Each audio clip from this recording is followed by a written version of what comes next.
Hi, I'm Dr. Rajiv Kumar Setia, Associate Director and Head in Department of Urology and Kidney Transplant in Asian Hospital Faridabad. आज healthy talk with Shafiq Khan में हम बात करेंगे prostate cancer के बारे में। Prostate cancer man में मिलने वाला एक बहुत ही कॉमन कैंसर है और ज़्यादातर ये ओल्ड एज में होता है और ज़्यादातर केसेस में ये किसी सिम्टम्स के साथ प्रेजेंट नहीं होता। ज़्यादातर केसेस में ये प्रिवेंटिव हेल्थ चेकअप में पकड़ में आता है। अब वो कैसे पकड़ में आता है, उसके दो तरीके होते हैं। एक तो एक PSA का टेस्ट होता है जो कि एक तरह का ब्लड टेस्ट होता है, वो करवाते हैं। अगर वो बढ़ा हुआ आता है, वो एबनॉर्मल आता है तो फर्दर टेस्ट करते हैं। दूसरा जो प्रिवेंटिव डायग्नोस्टिक मेजर है वो है डिजिटल रेक्टल एग्जामिनेशन, जिसमें रेक्टम में परेक्टली फिंगर डाल के प्रोस्टेट को फील करते हैं कि प्रोस्टेट में कोई नोड्यूल तो पाल्पेबल नहीं है। अगर ये दोनों टेस्ट एबनॉर्मल होते हैं तो आगे फर्दर वर्कअप करते हैं।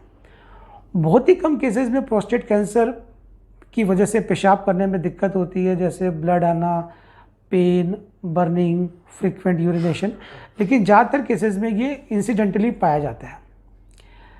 जब भी ये प्रोस्टेट कैंसर के बारे में मालूम पड़ता है, चाहे वो PSA बढ़े हुए होने से, चाहे वो abnormal digital rectal examination finding से या सिम्टम्स में, तो उसके लिए आगे जो वर्कअप होता है उसमें हम पूरा डिटेल वर्कअप करते हैं। उनमें सबसे इम्पोर्टेंट चीज़ है MRI प्रोस्टेट। MRI प्रोस्टेट करके हमें ये मालूम पड़ता है कि प्रोस्टेट में किस जगह पे एबनॉर्मल एरिया है जहाँ पे प्रोस्टेट कैंसर होने की संभावना है। आजकल एक नया टेस्ट PSA में टेस्ट है, वो भी एक अच्छा डायग्नोस्टिक मॉडलिटी है, एक अच्छी इमेजिंग मॉडलिटी है फॉर प्रोस्टेट कैंसर को डिटेक्ट करने के लिए। और जब ये दोनों टेस्ट में शक जाहिर होता है कि प्रोस्टेट में कैंसर हो सकता है, तो उस केस में जो नेक्स्ट स्टेप होता है वो होता है प्रोस्टेट बायोप्सी, जो कि अल्ट्रासाउंड गाइडेड होता है और पर रेक्टली होता है। उसमें अल्ट्रासाउंड गाइडेड पर रेक्टली प्रोस्टेट में निडल डाल के 10-12 टुकड़े लेते हैं, उनको लैब में भेजते हैं। उससे मालूम पड़ता है कि प्रोस्टेट कैंसर है या नहीं है। एक बार अगर प्रोस्टेट कैंसर कंफर्म हो जाता है तो उसका आगे का ट्रीटमेंट डिपेंड करता है उसकी स्टेज क्या है।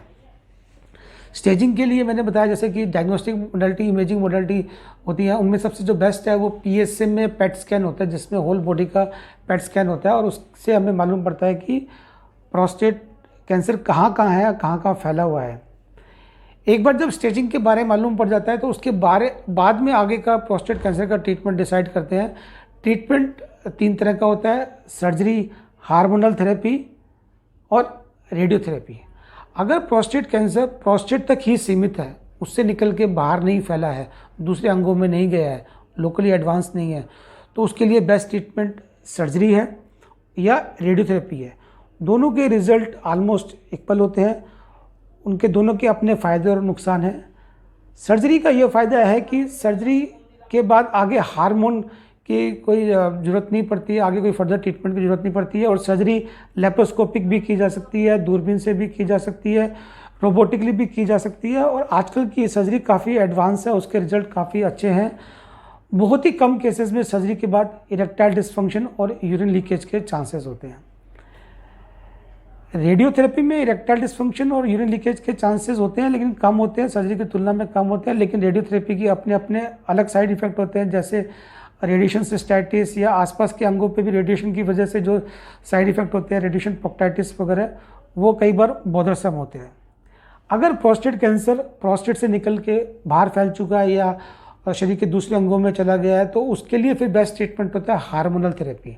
हार्मोनल थेरेपी एक रेगुलर इंटरवल पे या तो हार्मोन के इंजेक्शन दे करके या टेस्टिकल को निकाल के दी जा सकती है। और बहुत ही कम केसेस में जब ये हार्मोनल थेरेपी भी फेल हो जाती है, तब कुछ ओरल टारगेटेड थेरेपी आती हैं या फिर एडवांस केसेस में कीमोथेरेपी भी देनी पड़ सकती है।